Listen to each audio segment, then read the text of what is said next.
كأس. الأخ يلاحظ معايا اليرقة اللي داخل الكأس الملكي، طبعا كأس من البلاستيك. تمام. الصورة دي تحتاج سرعة، أنا ربما يكون مثلا بتكلم من 5 دقائق أو أجلس حتى 10 دقائق أتكلم، ولكن احنا بنتكلم على سبيل إن الأخ اللي بيتابع معانا يكون فاهم أو واصله له الفكرة. طيب أنا أشرت إن احنا يوم 15 بنطعم، الملكات هتخرج يوم تقريبا 1 من شهر فبراير. طيب ليه أنا أشرت للنقطة ديت؟ لأن طبعا بتأخذ 15 يوم النحل يقوم بتربية الملكات، فأنا كنحال أشوف هل بعد خروج الملكات دي متوفر عندي ذكور لتلقيح الملكات العذارة ولا لأ.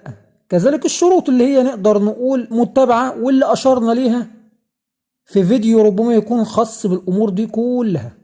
وأنصح أي أحد قبل ما يقوم بتنفيذ